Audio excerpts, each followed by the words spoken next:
میقات بنے، کوشش کرو کہ آپ بھی فرض نماز کے بعد وہاں سے آپ آگے بڑھو۔ لیکن اگر ایسا نہ ہو سکے تو آپ کے لیے اس بات کی شریعت میں گنجائش ہے کہ آپ میقات کی مسجد میں داخل ہوں غسل کرنے کے بعد، اور آپ 2 رکعت تحیۃ المسجد پڑھیں۔ لیکن یاد رکھیں، اللہ کے رسول جناب محمد رسول اللہ صلی اللہ علیہ وسلم نے میقات پر کوئی نماز فرض نماز کے علاوہ آپ نے احرام کی کوئی نماز الگ سے نہیں پڑھی تھی۔ لوگوں کو دھوکہ یہاں سے ہوتا ہے حضرت ابن عباس رضی اللہ تعالیٰ عنہ کی ایک روایت سے، جس میں انہوں نے صراحت کے ساتھ کہا ہے کہ اللہ کے رسول صلی اللہ علیہ وسلم نے ذوالحلیفہ میں آپ نے 2 رکعت نماز پڑھی اور اس کے بعد تلبیہ پکارا۔ یاد رکھو میرے بھائیوں، میں آپ کو بتانا چاہتا ہوں، میں آپ کو بتا بھی چکا، اس بات کو پھر ریپیٹ کرنا چاہتا ہوں کہ اللہ کے رسول صلی اللہ علیہ وسلم نے فرض نماز سے پہلے غسل کیا تھا، اور آپ صلی اللہ علیہ وسلم نے فرض نماز کو قصر کے ساتھ 2 رکعت پڑھا تھا، اس لیے کہ آپ صلی اللہ علیہ وسلم کیا تھے؟ مسافر تھے۔ آپ نے فرض نماز کو پڑھا تھا، آپ نے الگ سے کوئی 2 رکعت احرام کی نماز نہیں پڑھی تھی۔ آج ہمارے یہاں دیکھنے میں آتا ہے کہ بہت سارے بھائی سوچتے ہیں کہ احرام کی الگ سے کوئی 2 رکعت نماز ہے۔ میرے بھائی اور دوستو، ایسا اللہ کے رسول جناب محمد رسول اللہ صلی اللہ علیہ وسلم سے بالکل ثابت نہیں ہے۔ آپ جب غسل کر لیں، آپ کو احرام پہننے سے پہلے پورا اختیار ہے کہ آپ خوشبو اپنے بدن میں لگائیں، لیکن یاد رکھیں خوشبو احرام کے کپڑے میں نہیں لگنا چاہیے، اور اگر بعد میں لگ جائے تو اس کو کیا کریں گے؟ دھل دیں گے۔ میں نے آپ سے بتایا کہ حضرت عائشہ صدیقہ رضی اللہ تعالیٰ عنہا نے اللہ کے رسول صلی اللہ علیہ وسلم کے جسد اطہر میں کیا لگایا تھا؟ خوشبو لگایا تھا۔ آپ بھی سنت کی اقتداء میں خوشبو آپ کو لگانی چاہیے، اور خوشبو لگانے کے بعد احرام پہننے کے بعد اگر فرض نماز کا وقت ہے تو آپ میقات کی مسجد میں فرض نماز جماعت کے ساتھ پڑھ لیجئے، اور اگر نہیں تو تحیۃ المسجد پڑھنے کے بعد اب آپ سیدھا رخ کیجئے کدھر؟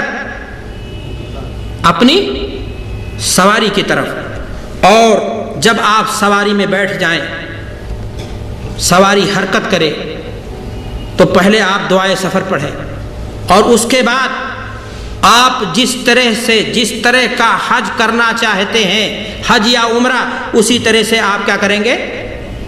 تلبیہ پکاریں گے۔ مثال کے طور پر اگر ایک انسان عمرے کا ارادہ کرتا تو کیا کہے گا؟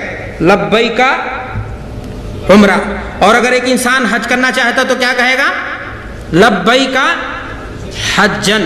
لیکن ایک انسان ایسا ہے کہ جو حج یا عمرہ کی نیت سے جا تو رہا ہے، لیکن اس کے ساتھ مجبوری ہے، اس کی صحت ڈگمگ چل رہی ہے، خطرہ ہے اسے کہ آگے ساتھ دیوے صحت یا نہ دیوے، پریشانی اس کو ہو سکتی ہے، تو اس کے لیے شریعت اسلامیہ نے اس بات کی گنجائش رکھی ہے کہ وہ کیا کرے گا؟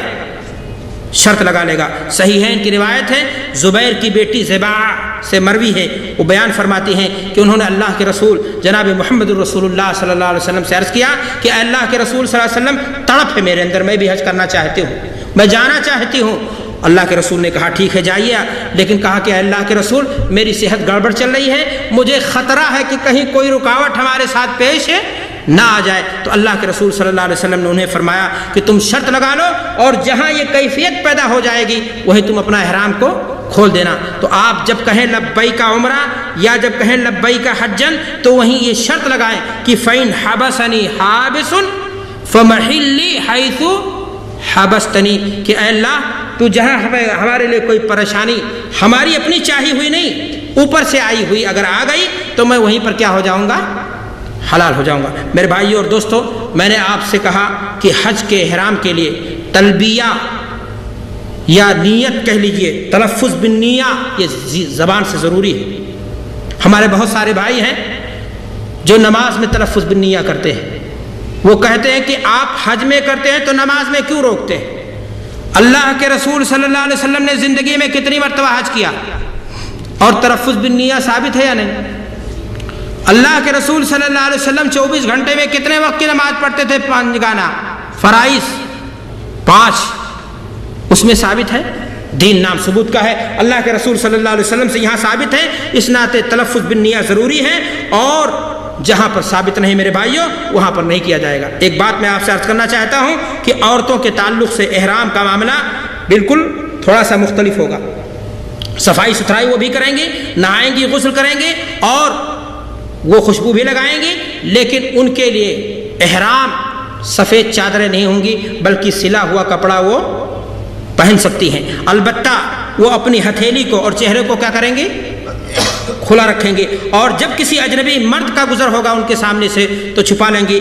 عورت کا نقاب اور دستانے پہننا یہ بھی درست نہیں ہے، دستانہ جو ہاتھ میں پہن لیتی ہیں۔ میرے بھائی اور دوستو، نبی کریم جناب محمد رسول اللہ صلی اللہ علیہ وسلم کا ارشاد ہے کہ عورت نہ نقاب پہنے اور نہ ہی دستانہ، وہ آگے سے جو چادر، یہ آنکھ جو بند والی ہوتی ہے یہ کیفیت نہیں ہونی چاہیے، بلکہ وہ اوپر سے جو گرا لیتی ہے نا وہ ہونا چاہیے، اور جب آدمیوں کا بھیڑ آئے تو اس کو کیا کریں گے؟ گرا لیں گے۔ حضرت عائشہ صدیقہ رضی اللہ تعالیٰ عنہ فرماتی ہیں کہ ہم نے اللہ کے رسول صلی اللہ علیہ وسلم کے ساتھ ہوتے تھے، اور ہم قریب سے جب قافلہ گزرتا تھا تو ہم کیا کرتی تھی؟ اپنے سامنے دوپٹے کو اپنے سر سے اپنے چہرے پر کیا کرتی تھیں؟ گرا لیتی تھی۔ میرے بھائیوں، اسی قسم کی روایت ام سلمہ رضی اللہ تعالیٰ عنہ سے بھی مروی ہے۔ اب آپ سے میرے بھائیوں ایک چیز میں پوچھنا چاہتا ہوں، میں نے ابھی تک کی جو بات بتائی آپ کے سامنے وہ کیا بتائی کہ حج کا پہلا رکن کیا ہے؟ احرام، اور جو کچھ ابھی تک ہم نے تفصیل بیان کی ہے وہ کس کے متعلق بیان کی ہے؟ احرام کے تعلق سے بیان کی ہے۔ احرام یہ پہلا رکن حج کا، لیکن سوال یہ ہے میرے بھائیوں کہ کیا کبھی آپ نے یہ غور کیا کہ آخری احرام کیا چیز ہے؟ کتنی مرتبہ عمرہ کیا لوگوں نے؟ ہم سامنے بیٹھے ہوئے لوگ ماشاءاللہ کئی ایسے نظر آ رہے ہیں جو عمرہ نہیں کئی مرتبہ حج بھی کر چکے ہیں، لیکن آپ یہ بتائیے کہ عمرہ یا حج کی نیت کرتے وقت جب آپ نے اپنے اوپر 2 سفید چادروں کو زیب تن کیا، شاہانہ لباس کو اپنی پہنچ کے مطابق بہترین قسم کے لباس کو نکال کر کے رکھا، تو کیا آپ نے کبھی غور کیا کہ یہ 2 سفید چادریں جو دیکھنے میں بڑی سادہ بڑی سمپل ہیں، ان کا مقصد کیا ہے؟ کیا آپ نے کبھی خریدتے وقت غور کیا؟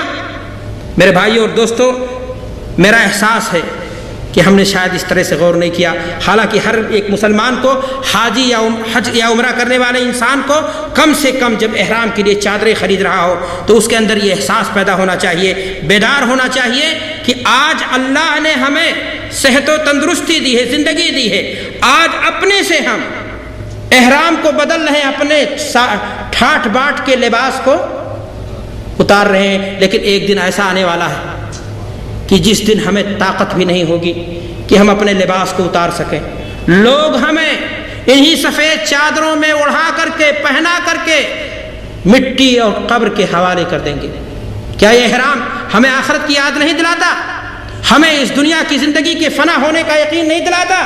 ہمیں احساس نہیں پیدا کرتا کہ ہماری یہ منزل دنیا نہیں ہے جہاں انسان ایسے جیتا ہے جیسے جانا ہی نہیں ہے، جتنا پل دنیا کے لیے جیتا ہے پورا چاق چوبند ہو کر کے جیتا ہے، اور جب جیتا ہے آخرت کے لیے تو سستی کے ساتھ کہتا ہے مجھے پتا ہی نہیں، میں نے جانا ہی نہیں، مجھے معلومات ہی نہیں، دنیا کی ساری چیزیں سیکھی اس نے، دین کا جب معاملہ آیا، رکن اسلام کی ادائیگی کا جب معاملہ آیا تو کہا میں تو پڑھا ہوا نہیں ہوں، میں تو لکھا ہوا نہیں ہوں، سارے کام سعودی عربیہ میں آ کر کے اس نے سیکھے تاکہ روزی زیادہ کما لے۔ لیکن میرے بھائی اور دوستو، فرصت نہیں ملی اگر تو کس بات کی نہیں ملی؟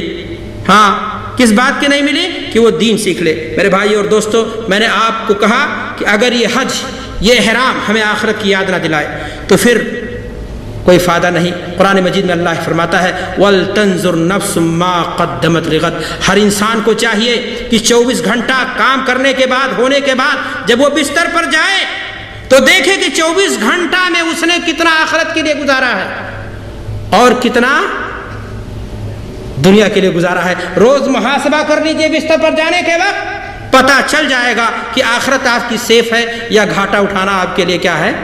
مقدر ہو چکا ہے۔ میرے بھائی اور دوستو، ایک بات اور بتانا چاہوں گا کہ احرام کا کیا فائدہ ہے۔ آپ دیکھتے ہیں کہ 30-40 لاکھ لوگ حج کرنے کے لیے آتے ہیں، زبانیں ان کی مختلف، نیشنلٹی ان کی مختلف، رنگ و کلر ان کا مختلف، تہذیبیں ان کی مختلف، امیر اور غریب، لیکن کوئی بھید بھاؤ نہیں، کوئی امتیاز نہیں، کوئی فرق نہیں، سب ایک ہی لباس میں۔ کیا یہ لباس ہمیں وحدت امت اسلامیہ کا پیغام نہیں دیتا؟ لیکن افسوس، ہم حج کر کے جاتے ہیں، ہمارے دلوں میں نفرت ہے، ہمارے دلوں میں اختلاف ہے، یہ مسلمان نہیں کافر ہے، یہ فلاں نہیں فلاں ہے۔ آج دین کی بنیاد پر ہمارے دلوں میں اختلاف نہیں، بلکہ نفرت ہے گروہ بندی کی بنیاد پر، اور حدود کی بنیاد پر، اور قومیت کی بنیاد پر، نسلی اور لسانی نعروں کی بنیاد پر۔ میرے بھائی اور دوستو، میں آپ کو ایک بات اور کہنا چاہوں گا کہ احرام کے لباس سے جو ہمیں درس ملتی ہے وہ یہ کہ ہم اپنی زندگی کو تکلفات سے کیا کر لیں؟ پاک کر لیں۔ کس بات سے پاک کر لیں؟ تکلفات سے، سادگی اختیار کر لیں۔ سادگی کس چیز میں؟ کھانے میں، پینے میں، لباس میں، مکان میں، غرضے کی زندگی کے پورے معاملات میں۔ جناب رسالت مآب صلی اللہ علیہ وسلم کی یہی تعلیم ہے۔ صحابہ کرام کی زندگیوں کو اگر آپ دیکھیں گے تو اللہ کے رسول صلی اللہ علیہ وسلم کے فرمان کی جامع تعبیر تھی، وقت نہیں، ورنہ میں مثالیں دے کر کے آپ کے سامنے بیان کرتا کہ صحابہ کرام رضوان اللہ علیہم اجمعین کی زندگی کس طرح سادہ تھی۔ تو میرے بھائیو اور دوستو، یہ احرام ہمیں سادگی کی کیا کرتا ہے؟ تعلیم دیتا ہے۔ اور اگر یہ تعلیم ہم نہیں لے پائے تو پھر گویا ہم نے احرام پہنا فارمیلٹی کے طور پر اور اس سے کوئی فائدہ ہمیں نہیں حاصل ہوا۔ دینی بھائی اور دوستو، احرام پہن لینے کے بعد باری آتی ہے کس بات کی؟ بولو۔ نیت کر لیا، احرام پہن لیا، دعائے سفر پڑھ لیا، اب کیا کرو گے؟ بولو۔ تلبیہ پکارو گے۔ تلبیہ کے الفاظ کیا ہوں گے؟